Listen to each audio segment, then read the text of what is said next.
Hello, everybody. Welcome into Talking Fitchburg on this Wednesday, February 9th, 2022. Sort of snowy kind of day out there. And a mixed bag of, weather coming up here for the next couple of days. Finally actually getting some snow.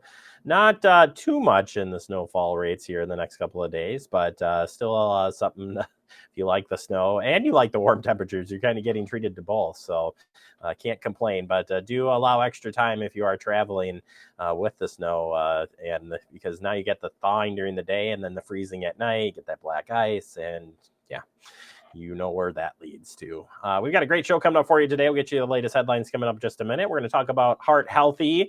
It is Heart Healthy Month. We're going to talk a couple of different topics with you today. We've got some fun things there. And we'll check in, staying with the healthy piece, check in with Fitchburg EMS and talk about what they've been working on and will be working on this upcoming year in our guest segment. So a lot to get to today, and we'll get you your headlines first, as we do on every Talking Fitchburg show. We start with park shelter rentals. Yeah, Fitchburg Recreation Department's got them available, and they're filling up fast. So as this time of year, you're like, oh, it's too cold to think about the summer. Others are like, I'm going to book this up right now. You need to get in there and book because things are filling up fast for the park shelters. And we got a lot of cool park shelters around Fitchburg. So if you are interested, you need to get into the Recreation Department's website, fitchburgwi.gov. Go on the recreation site and look for those park facility rentals and more information. They break it down, like the different rentals, what's there for amenities and more. And we want to make sure that you get to book so you don't have a bummer summer to kick things off. Bummer summer. Love that. All right, February 6th through the 12th is National Burn Awareness Week. Fitchburg Fire Department sharing some information saying National Burn Awareness Week happening this week. Did you know that 47% of all home fires are caused by cooking, making it to be the number one cause of home fires? That's why this year's theme is burning issues in the kitchen. Stay tuned for more tips all week long on the fire department's page. And we'll be talking more about fire prevention and Burn Awareness Week later this week with a special guest on Friday, and details to come on that. But either way, we'll continue to share fire safety tips this week. And it's always good to talk about it during the awareness weeks. But you should talk and have fire prevention awareness all the time. It's a good thing to have. All right. Beware of contact tracer scams. Yes, it is impossible that it is possible, not impossible. It is possible that a contact tracer from your state or county health department might call you if you've been exposed to COVID-19. However, according to the Federal Trade Commission, scammers are also pretending to be contact tracers. Here's how you can spot and avoid a possible scam. 1, contact tracing is free, and legitimate tracers never ask for a payment. So immediately there, if they're asking you for money, yeah, it's fake. Contact tracers don't require you to provide your bank account information, credit card information, Medicare, and or social security numbers. None of that. Do not click on a link in a text or email because you may download it. Yeah, if they're sending you a message, no, do not click on it. And to learn more about contact tracing and avoid other COVID-related scams, go to the ftc.gov/coronavirus/scams for more information. Friends from Wisconsin Senior Medicare Patrol sharing this information, and it's a helpful one. So we don't want you to get scammed. All right, is your kiddo missing a bear? Yes, I don't know if you've seen this in the news, but I think this is an interesting story, and we want this bear reconnected. Here he is. If you're missing this, it says if anyone is missing this sweet friend, it was found at the Milwaukee Mitchell International Airport on January 4th, and it could be very likely belong to one of the Herman Hart kiddos. Teddy bears just like this are often given to patients with congenital heart disease. Our friends at the airport are taking good care of this bear. This bear has been making the rounds. It's pretty cool. But if it's yours, or you know of somebody who's missing a bear and they traveled through the airport around January 4th, well, it's time for him to go home. And yeah, it's just a neat story, but hopefully with a great ending. Meanwhile, that bear is like living the dream right now. Like, I want to go where that bear's gone. Just saying. All right, that does it for our headlines. Coming up next, we'll be talking about Heart Healthy Month. And later, we'll check in with Fitchrona EMS. You are watching Talking Fitchburg. You could be spreading the coronavirus without realizing you have it. So follow guidance from authorities where you live and do your part. It's important to limit in-person interaction with anyone outside of your immediate household, but phone and video chat are safe ways to connect. It's also important to limit any social gathering. This advice applies to people of any age, including teens and younger adults. Visit coronavirus.gov for the latest information.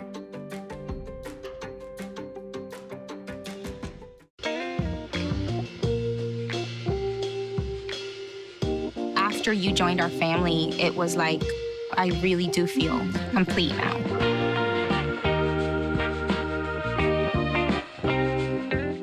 Brandon met a girl on a dating app. He finally found the courage to ask her out. No answer. He started to panic. Was he being... Hey, sorry I didn't respond. I was driving. She must be a keeper. We're all just trying to keep things running for those who rely on us. That's why we don't have time to be sick with the flu. We don't have time for delays. Ready! We don't have time for spills. Next. We don't have time for setbacks. Let's be real. Getting the flu shot Helps you fight the flu. Get a flu shot for yourself and those around you too.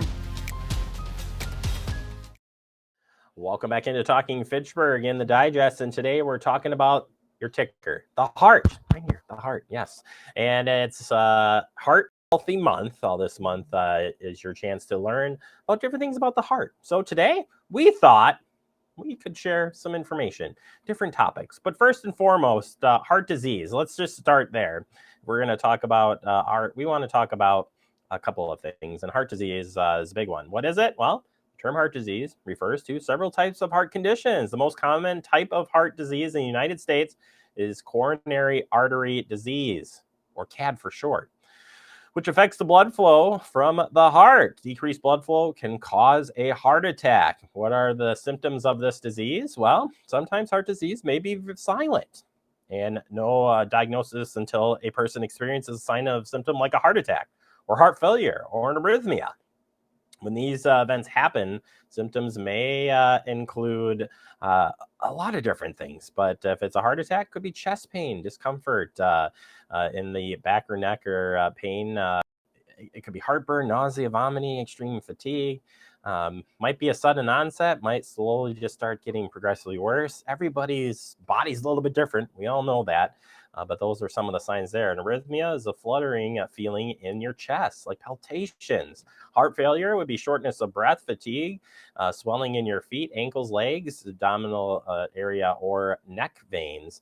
Now, you can learn more about this through the American Red Cross. That's where we got all this information from. About 659,000 people in the United States die from heart disease each year. That's one in every 4 deaths,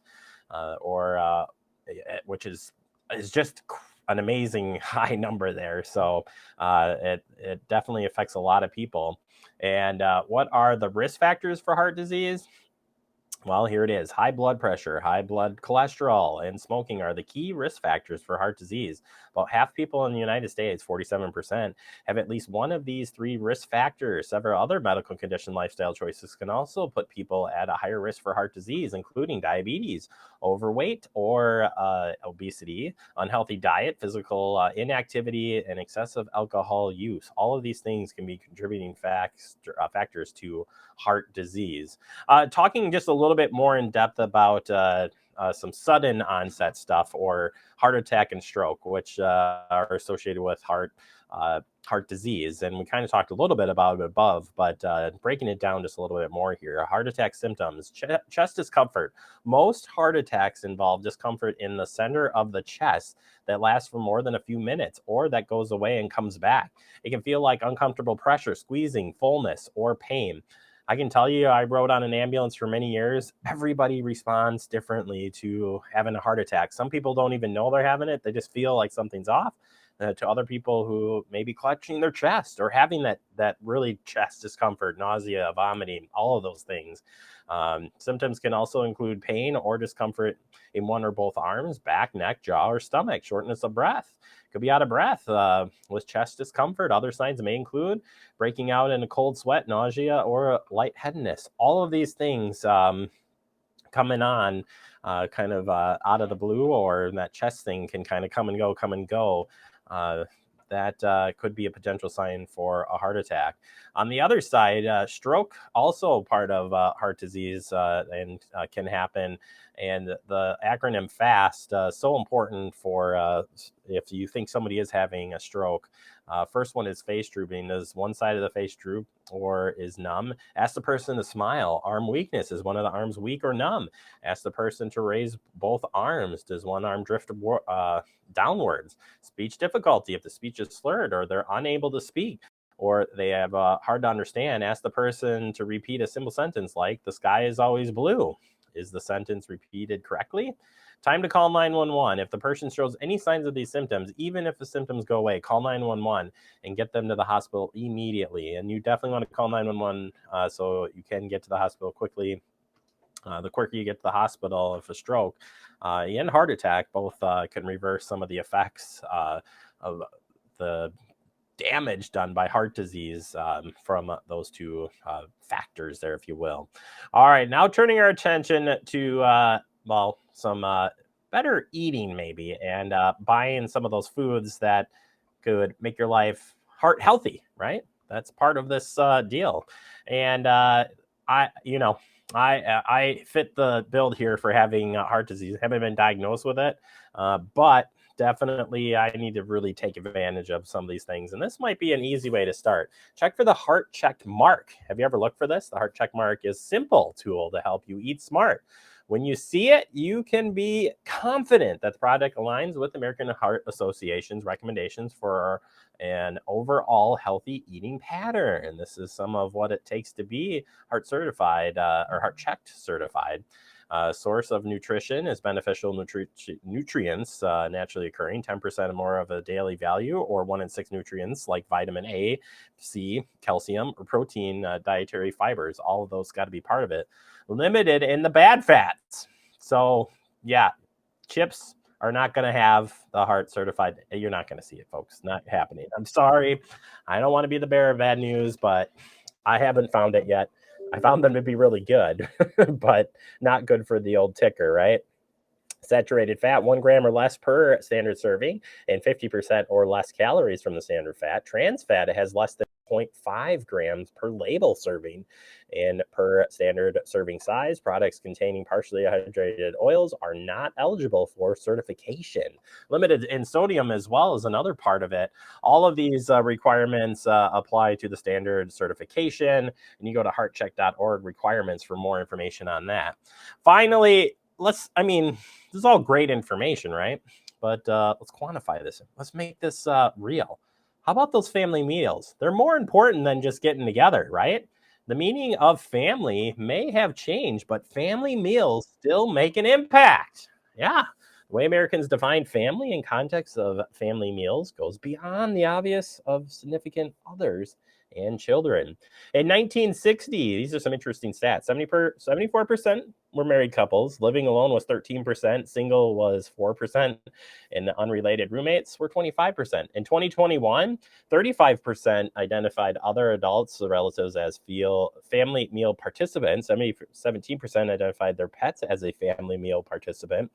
And 10% defined other adults as friends, roommates that participated. July stayed strong with family meals. 2020, that was super important, right? Of 2021. Excuse me. But it's certainly good to get around and be around people, loved ones, family, friends, and helping you keep a well-being mind, heart, and body. Because coming together and taking some of that stress off at the end of the day with those family meals are so important. And I like it, even if it's a pet. 17% of you having meals with a pet. I think that's cool. When I had a dog, I used to feed her right under the table. She was a part of it. And yeah, they're just fun to have them around. So there you go. Be a little bit more heart healthy. It's just talking about different ways to be heart healthy. And we all want to stay alive, right? Ha ha, staying alive, stay alive. That's a CPR song, so that's the best I can do for your heart healthy update.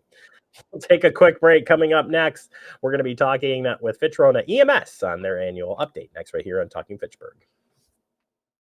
See on page 4 that the projections need to be blood next Thursday. Seriously? Thursday? Can't do that. This is really inconvenient. I have yoga that day. I have no time for this. So I can't do Thursday, but I can do Friday. Disasters don't plan ahead. You can. Talk to your loved ones about how you're going to be ready in an emergency. Don't wait. Communicate. Type 2 diabetes can have a big impact on your life, but how can it be prevented? Well, the first step is knowing if you have prediabetes, a serious medical condition that puts you at high risk for type 2 diabetes. 1 in 3 American adults has prediabetes, but more than 80% don't know they have it. The good news is, prediabetes can be reversed, and for many people, healthy changes in their daily routine can make a big difference. Take the 1-minute risk test today at doihaveprediabetes.org.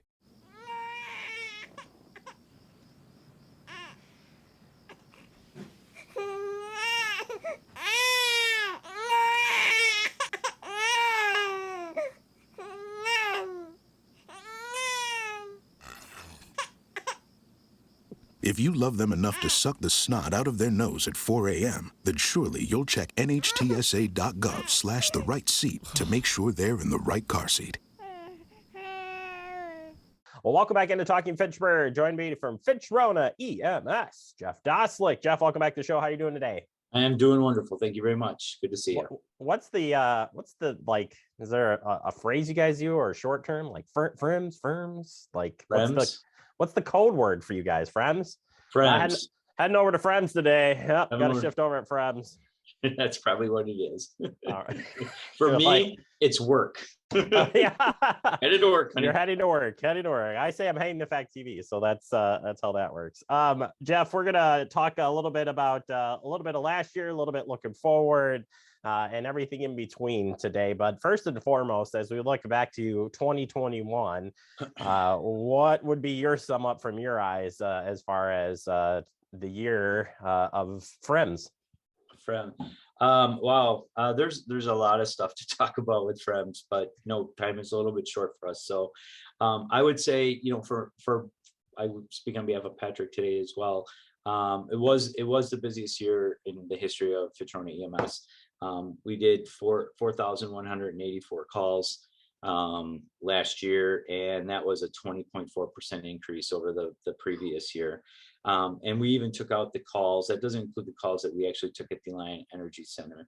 And as you know, we did the standby out there when they started initially doing vaccinations and the big lines. We were the ambulance provider that was out at the Alliant Energy Center. And we had somewhere in the neighborhood of 40 or so calls out there that we took care of. So I think the biggest takeaway for both of us and for the service in general is the fact that it was an extremely busy year across the board. Just looking here, we had 1 month, which was January of last year, where we did 299 calls. And we thought, oh, that's an 8% decrease over the prior year. And then from that point on, it just kind of skyrocketed. And as of, I think the biggest month we had was in September, where we had a 50% increase over the year before. So there wasn't a month that we were under 300 calls for the remaining of the year from February to December. So crazy year all around for a lot of reasons, but call volume was certainly one of them. So it was basically another full year into the pandemic, if you will. What are some of the challenges that Fitchburg is still facing when it comes to the pandemic and the ambulance service?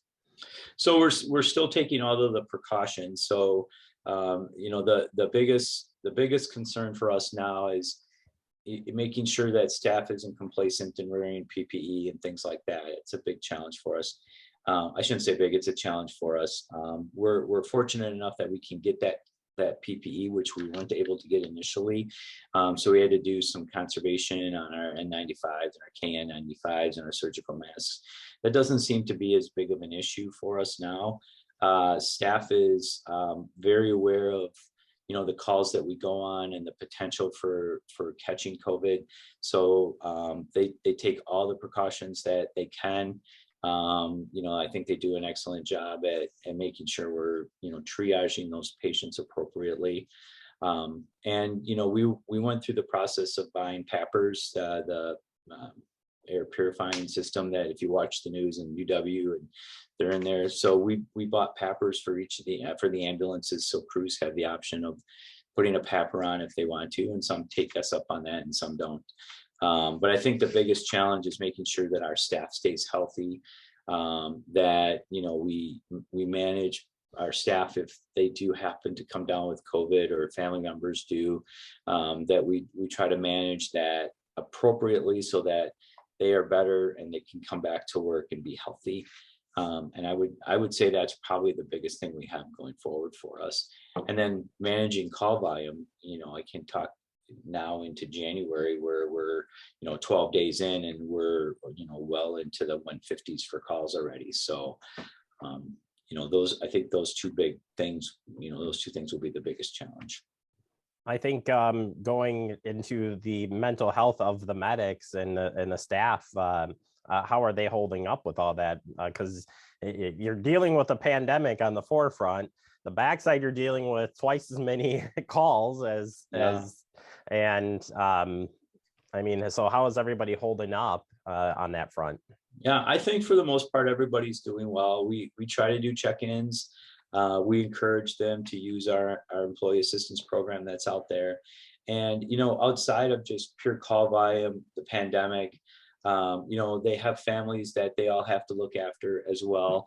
And then the acuity level of some of the calls has been pretty high. I mean, a lot of stuff that you see in the news, we've had, we've been out on. So we have to, there's a lot to manage in what we do.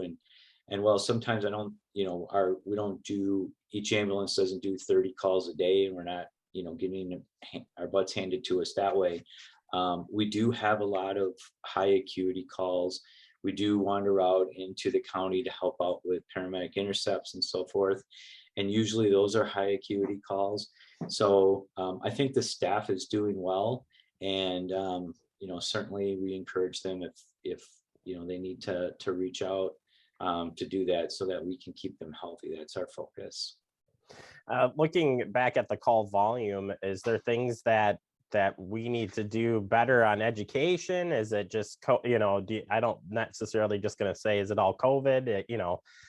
Certainly we don't have time to break down every call that's out there, sure. But as a community and working together, we're all in this together. What can we do as a community to keep safe during this time and still make sure your guys are there to help us out? Sure. If I took a look at calls for service last year, classified as sick person, that would be the number one, at least through December, and falls are the two biggest ones. So I would say as a community, just, try to stay healthy. There's all kinds of political bandwagons on vaccinations and mask wearing and all of that stuff. And, certainly that's something we're not going to, talk about. But I think that the biggest thing people can do is try to stay healthy. Realize that sometimes going to the emergency room is not going to get you into the hospital and may not get you treatment any faster. Obviously, if you have major medical issues, that's what the ambulance is for. And just being safe. Paying attention to driving, we talked earlier about, slips and falls on ice and all that kind of stuff, just being safe when it comes to that kind of stuff.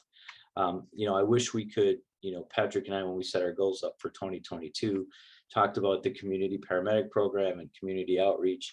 And, for a couple of reasons, COVID being one of them and staffing and, kind of our bandwidth as two managers, that we'll have to limit some of that this year. But certainly if somebody has any questions, they can reach out to us and we'll try to answer them. But just generally just being safe and paying attention to your health. It's all easy things to say. I'm not the one that is perfect at that either, but those things would certainly help. And don't delay. Like some people, and I don't want people to think don't delay when you have a chest pain and a shortness of breath and that kind of stuff, because we have seen patients that have died, and family members that said, well, he's had chest pain for 3 days, but he was afraid to go into the hospital because of COVID, or you guys were busy or whatever. Just call. We'll go. That's what we're here for. That was what I was just going to comment on, Jeff, that by no means, we are in this together, but that doesn't mean that we're not going to be there and helping together. I don't think it's, knock on wood, we haven't gotten to that point yet of, while it's busy in all communities, certainly with EMS, but, you are all working together as a county too for EMS services. So it's working well, but it's definitely staying busy. Jeff, I hate to put a stop right there, but certainly we'll continue to talk throughout the year. And Happy New Year to you and to Patrick. And please stay safe out there. Tell the staff hi, and thank you so much for the update. Thank you for bringing us on and always pushing us forward and making us look good. Well, I don't know about looking good. I mean, we got to get me off the show, then you'll be a star. All right. We appreciate it. You betcha. We'll talk soon. Jeff Dostlik, Fitchburg EMS. Check out their Facebook and I almost said YouTube. We put Twitter, stuff on Instagram, YouTube, Twitter, website. They're all out there, and you can stay up to date on what's going on, and we'll check back with them next month. Take a quick break. More to come. You're watching TF. Como padre, todos los días son un desafío. Y hay que estar ahí presentes. No importa lo cansado que uno esté, hay que estar ahí presentes para ellos. Cuando los niños aprenden algo nuevo, es ese momento mágico y especial. Y creo que presenciar ese momento es mi favorito. The central and midwestern U.S. averages more than 850 tornadoes each year, and lately, the number of floods has been rising in the region too. So chances are, there will be more twisters and floods near here again. And between school, sports, and social lives, chances are, you won't be with your kids when it happens. Will they know what to do? Ready.gov/kids has all the educational tools and information to make the conversation easy. When the time comes, chances are they'll feel prepared, not scared. So talk with your family today.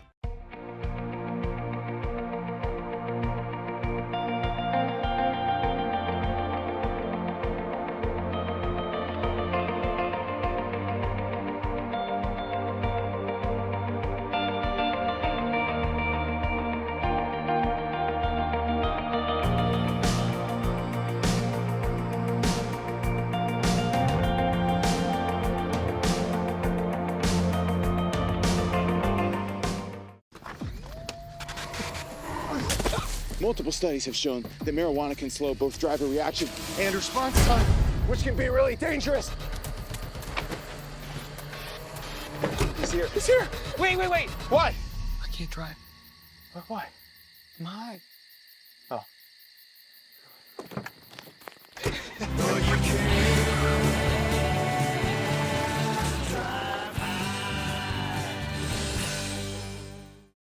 Welcome back into Talking Fitchburg. Wrapping up the show for the day. I want to thank Jeff Dostlik for Fitchburg EMS. You can find his interview and another interview we did with him recently, both online at Facebook and YouTube. And I don't know, Andrew, we could probably post up that heart healthy talk too. It was a good discussion there. Either way, you can stay connected with Fact TV through our many media outlets. That's what we call them. And if you haven't streamed us on any of those streaming devices, you're missing out.